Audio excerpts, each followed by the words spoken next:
Hello అండి, welcome to profit master dot in. ఇక ఈరోజు మార్కెట్స్ కానీ గమనిస్తే అటు గ్లోబల్ క్యూస్ పరంగా ఏషియన్ మార్కెట్స్ పాజిటివ్గా ఉన్నాయి. ఇక మన మార్కెట్స్ ఈరోజు ఒక పాజిటివ్గా ఓపెన్ అయింది. తర్వాత డే అంతా కూడా ఒక కన్సాలిడేషన్లో ఉంది. అయితే కొంచెం ఇంట్రాడే పరంగా వోలటాలిటీ అనేది నిఫ్టీలో కనపడింది. అంటే వోలటాలిటీ అంటే భారీగా పడకపోయినా కూడా ఇంట్రాడే పరంగా కొంచెం వోలటాలిటీ ఉంది. స్టాక్స్లో కూడా మనకి ఎక్కువగా మూవ్స్, అంటే స్టాక్ స్పెసిఫిక్ మూవ్ చూసాము. స్టాక్స్లో ఎక్కువగా వోలటాలిటీ అనేది చూసాము. ఓవరాల్గా నిఫ్టీ 15,778 దగ్గర క్లోజ్ అయింది. అయితే లాస్ట్ హాఫ్ అన్ అవర్లో కొంచెం హయ్యర్ లెవెల్స్లో నుంచి నిఫ్టీ కిందకి రావడం చూసాము. ఇక బ్యాంక్ నిఫ్టీ కూడా ఈరోజు సేమ్ నిఫ్టీ ఏ విధంగా మనకి ఉందో బ్యాంక్ నిఫ్టీ కూడా అదే ప్యాటర్న్ అనేది చూసాము. బ్యాంక్ నిఫ్టీ కూడా ఈరోజు 158 పాయింట్స్ పాజిటివ్గా 34,690 దగ్గర బ్యాంక్ నిఫ్టీ క్లోజ్ అయింది. ఓవరాల్గా డే హైస్ నుంచి మాత్రం కొంచెం బ్యాంక్ నిఫ్టీ కొంత సెల్లింగ్ అనేది కనపడింది. ఇక ఈరోజు మెటల్స్ చాలా స్ట్రాంగ్గా ర్యాలీ అనేది చూసాము.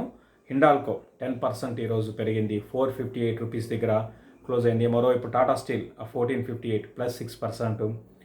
అదేవిధంగా బజాజ్ ఫిన్సర్ +4.5% పాజిటివ్ ఈరోజు క్లోజ్ అయినాయి.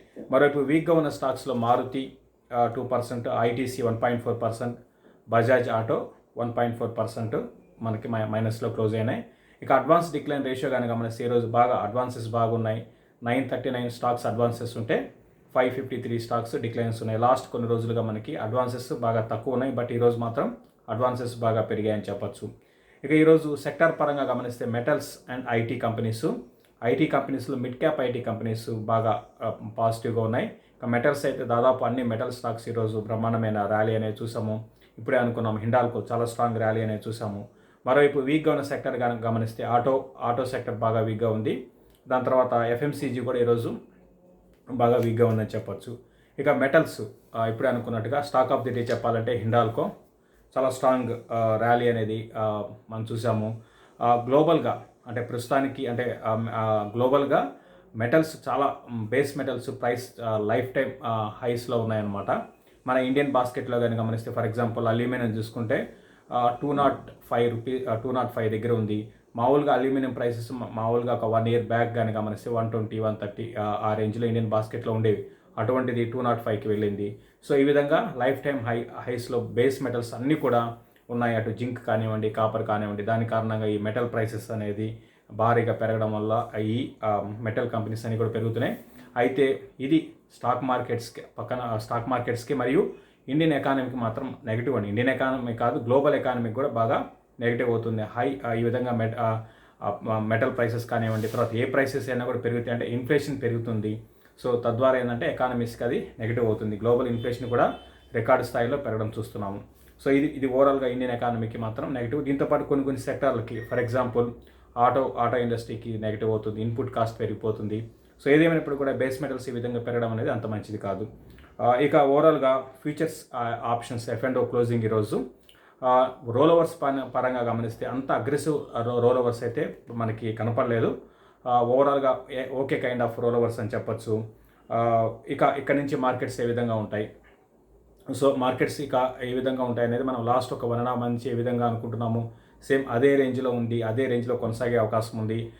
నిన్న మనకి 15,600 బ్రేక్ అయినా కూడా మళ్ళీ క్లోజింగ్లో మళ్ళీ 15,600 పైన నిఫ్టీకి వెళ్ళింది. కాబట్టి మనకి 15,600 నుంచి 15,600 అండ్ 15,500 అనేది నెక్స్ట్ మంత్కి అంటే ఆగస్ట్ నెలంతా కూడా అదే నిఫ్టీకి సపోర్ట్ లెవెల్స్గా చెప్తాను.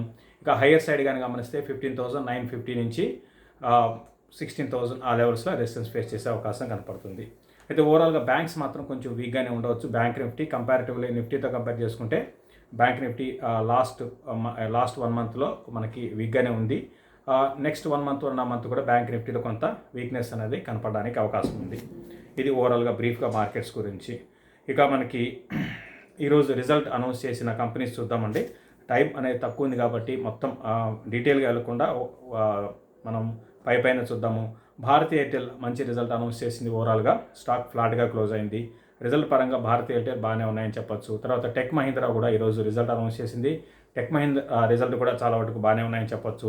అయితే ఈరోజు డిసప్పాయింట్మెంట్ చేసిన రిజల్ట్ కానీ గమనిస్తే కోల్గేట్ పామాలివ్ లాస్ట్ క్వార్టర్ బ్రహ్మాండంగా వచ్చాయి, బట్ ఈసారి మాత్రం రిజల్ట్ అంత అనుకూలంగా రాలేదు, స్టాక్ బాగా పడింది.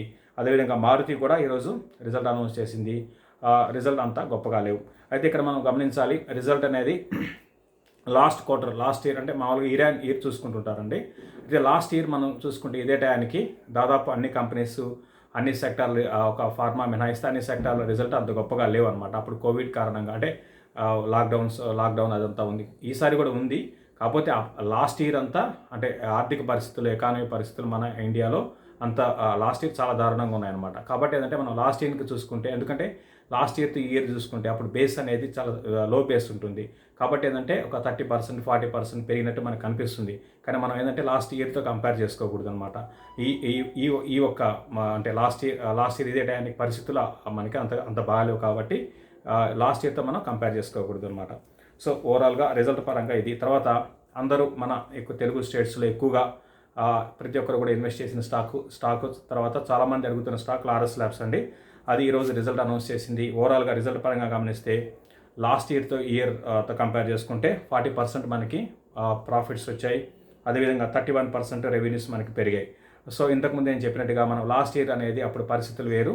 బట్ ఈ ఏపీఐ కంపెనీస్కి అంటే లాస్ట్ ఇయర్ ఇదే టైం తర్వాతే అసలు మనకి గ్రోత్ అనేది కనపరిచారు. సో ఎందుకంటే లాస్ట్ ఇయర్తో కంపేర్ చేసుకుంటే లారస్ ల్యాబ్ బ్రహ్మాండంగా వచ్చిందని చెప్పొచ్చు. బట్ ఇది అంత గొప్ప రిజల్ట్ అయితే కాదండి, ఓకే కైండ్ ఆఫ్ రిజల్ట్ అని చెప్పొచ్చు. ఎందుకంటే మనకు లాస్ట్ రిజల్ట్ అంటే లాస్ట్ ఇయర్తో కాకుండా మొన్న క్వార్టర్ రిజల్ట్ చూసుకుంటే 14-12 crores రెవెన్యూస్ వచ్చాయి. దానికి ముందు డిసెంబర్ క్వార్టర్ కానీ చూసుకుంటే 1288 crores రెవెన్యూస్ వచ్చాయి అనమాట. అంటే లాస్ట్ 2 quartersతో కంపేర్ చేసుకుంటే ఇప్పుడున్న రిజల్ట్ ఇంకా చెప్పాలంటే అంత గొప్పగా లేదు అని చెప్పొచ్చు. ఓవరాల్గా స్టాక్ మాత్రం ఈరోజు మైనస్లో క్లోజ్ అయింది. రీసెంట్గా ఈ స్టాకు కొంత హై నుంచి కరెక్ట్ కావడం చూస్తున్నాము. ప్రస్తుతానికి 605 దగ్గర క్లోజ్ అయింది. ఇది రీసెంట్గా 680 రూపీస్ నుంచి కరెక్ట్ అవుతూ వచ్చింది. అయితే ఇప్పుడు ఆల్రెడీ ఇన్వెస్ట్ చేసిన వాళ్ళు ఏం చేయాలి? చూడండి, ఫండమెంటల్స్ పరంగా ఓకే, ఇప్పుడున్న గ్రోత్ అనేది స్టడీ గ్రోత్ అనేది ఉండే అవకాశం ఉంది. అయితే ఇంత అగ్రెసివ్ అయితే ఉండకపోవచ్చు. అంటే లాస్ట్ క్వార్టర్, దాని ముందుకు వచ్చిన క్వార్టర్ అంత అగ్రెసివ్గా అయితే రానున్న క్వార్టర్లో వచ్చే అవకాశాలు లేదు. ఇంకోటి ఏంటంటే ఈ లారస్ ల్యాబ్స్లో కొంచెం మిగతా ఏపీఐ కంపెనీస్లో కాకుండా కొంచెం ఫ్లక్చువేషన్ ఉండే అవకాశాలు ఉంటాయండి. వీళ్ళు ఎందుకంటే ఎక్కువగా హెచ్ఐవి తర్వాత మనకి క్యాన్సర్ రిలేటెడ్ డ్రగ్స్లో మ్యానుఫ్యాక్చరింగ్ అంటే ఏపీఎస్ తయారు చేస్తుంటారు. మెయిన్ బిజినెస్ అంతా కూడా అదే ఉంది.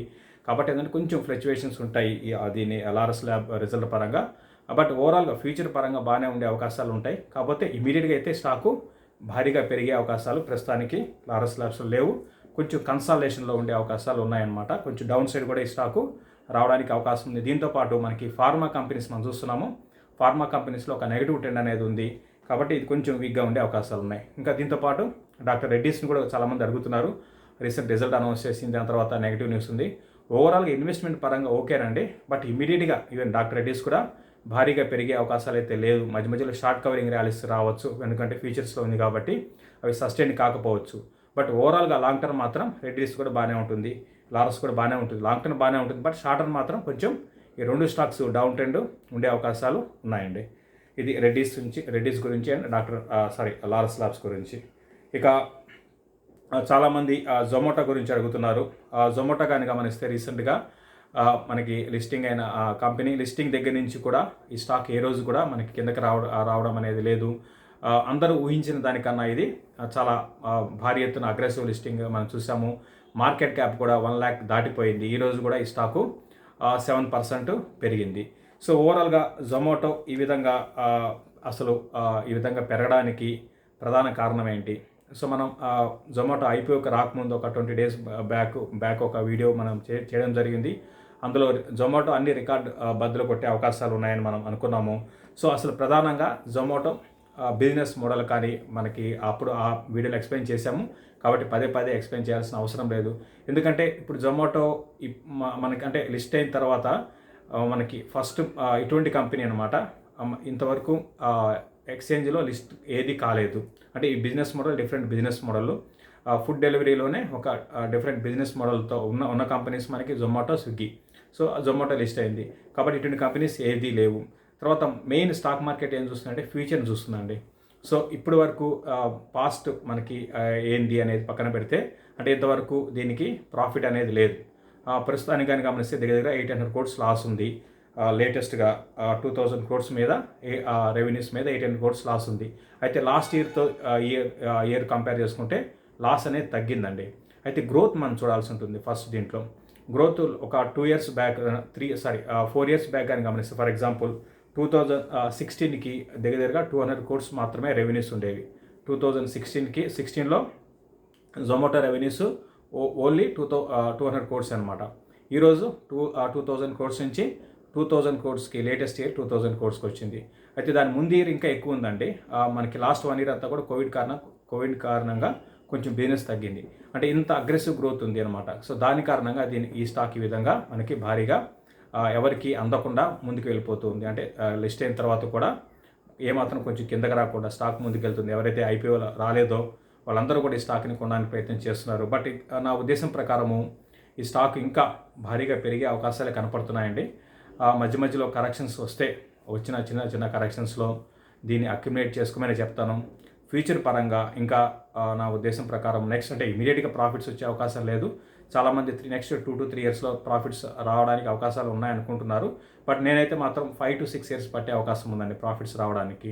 అయితే ఈ లోపల టాప్ లైన్ గ్రోత్ అనేది చాలా ఇంకా ముందుకు వెళ్ళే అవకాశం ఉంది. చాలా రోబస్ట్ గ్రోత్ కనపరిచే అవకాశం ఉంది.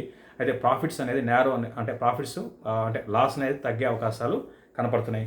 ఓవరాల్గా జొమాటోని మాత్రం లాంగ్ టర్మ్కి కొనుక్కోమని చెప్తానండి. చిన్న డిప్స్లో కొనుక్కోమని చెప్తాను. సో ఇది జొమాటో గురించి.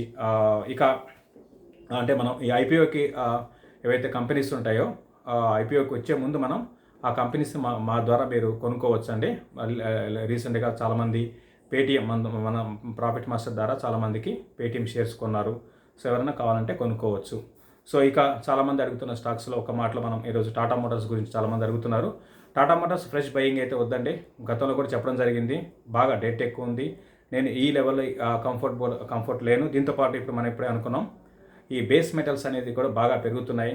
సో దాని కారణంగా ఇన్పుట్ కాస్ట్ బాగా పెరుగుతుంది. కొంచెం ఈ ఆటోమొబైల్ కంపెనీస్కి, మ్యానుఫ్యాక్చర్ కంపెనీస్ కొంచెం నెగిటివ్ అనమాట. ప్రస్తుతానికి టాటా మోటార్స్ని అయితే అవాయిడ్ చేయమని చెప్తాను. దీంతోపాటు చాలామంది టాటా స్టీల్ బిఎస్ఎల్ గురించి అడుగుతున్నారు. టాటా స్టీల్ బిఎస్ఎల్ కానీ గమనిస్తే ఇది సేమ్ టాటా స్టీల్ ఏ విధంగా పెరుగుతుందో సేమ్ దానికి అనుగుణంగా ఇది కూడా పెరుగుతూ ఉంటుందండి. ఇది కానీ గమనిస్తే ఒక టైంలో బాగా డెట్ ఉన్న కంపెనీ మూతపడే దశలో టాటా స్టీల్ వాళ్ళు దీన్ని టేక్ ఓవర్ చేశారు. అప్పటి నుంచి స్లోగా డెట్ తగ్గించుకుంటూ వచ్చారు. ఈవెన్ ప్రస్తుతానికి కూడా డెట్ అనేది 10,000 కోట్లు ఉంది. సో ఇంత చిన్న కంపెనీకి 10,000 కోట్లు డెట్ అనేది చాలా ఎక్కువే అనమాట. బట్ ఇప్పుడు మనం అనుకుంటున్నాం మెటల్స్ హవా నడుస్తుంది. సో మెటల్స్ ఈ విధంగా పెరుగుతున్నంత కాలం ఇటువంటి స్టాక్స్ అన్నీ కూడా పెరుగుతూ ఉంటాయి. అంటే బేస్ మెటల్స్ పెరుగుతుంటే అటు స్టీల్ కానీ కాపర్ కానీ పెరుగుతుంటే ఆ రంగాలకు చెందిన స్టాక్స్ పెరుగుతూ ఉంటాయి. ఎందుకంటే ఇన్వెంటరీస్ ఉన్నప్పుడు ఈ విధంగా ఈ స్టాక్స్కి మంచి ప్రాఫిట్స్, రెవెన్యూస్ పెరుగుతాయి. బట్ వన్స్ ట్రెండ్ రివర్స్ అయ్యి మెటల్స్లో గ్లోబల్గా పడడం స్టార్ట్ అయితే స్టాక్స్ కూడా పడుతూ ఉంటాయండి. కాబట్టి వీటిలో ఇన్వెస్ట్ చేసే వాళ్ళు మాత్రం చాలా జాగ్రత్తగా ఎగ్జిట్ అనేది చాలా ఇంపార్టెంట్. మనం ఎగ్జిట్ కాకపోతే మళ్ళీ ట్రెండ్ రివర్స్ అయితే ఏ విధంగా పెరిగాయి ఆ విధంగా పడతాయి. అది గుర్తుపెట్టుకోండి. ప్రస్తుతానికి అయితే టాటా స్టీల్ బిఎస్ఎల్ హోల్డ్ చేయండి. ఏదో ఒక టైంలో ప్రాఫిట్ బుక్ చేసుకోవాలి కాబట్టి ఇక్కడ నుంచి ఒక 20-30% పెరగడానికి కూడా అవకాశాలు ఉంటాయి.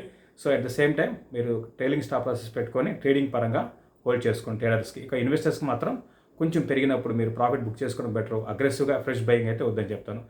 ఇది క్లోజింగ్ రిపోర్ట్ అండి. ఇక ఈ ఆగస్టు 7th, 8th మనకి బెస్ట్ వెస్టర్న్ లక్డీ కపుల్లో ట్రేడర్స్ అండ్ ఇన్వెస్టర్స్ మీట్ ఉందండి. సో దానికి సంబంధించిన మీకు ఇన్ఫర్మేషన్ కింద మెసేజ్ బాక్స్లో ఉంటుంది. ప్రతి ఒక్కరు కూడా చూడమని చెప్తాను. సో ఇందులో లిమిటెడ్ సీట్స్ ఉంటాయి. ఇంకోటి ఏంటంటే ఇది కోవిడ్ నిబంధనల అనుగుణంగా ఈ ఇన్వెస్టర్స్ మీట్ అనేది జరుగుతుంది. కాబట్టి ప్రతి ఒక్కరు కూడా ధైర్యంగా రావడానికి ప్రయత్నించమని చెప్తాను. థ్యాంక్ యూ అండి. చూస్తున్న ప్రతి ఒక్కరు కూడా షేర్ చేయండి. అదేవిధంగా లైక్ చేయమంటాను. కొత్తగా ఎవరు చూస్తే profit master YouTube channel subscribe చేసుకోమంటారు.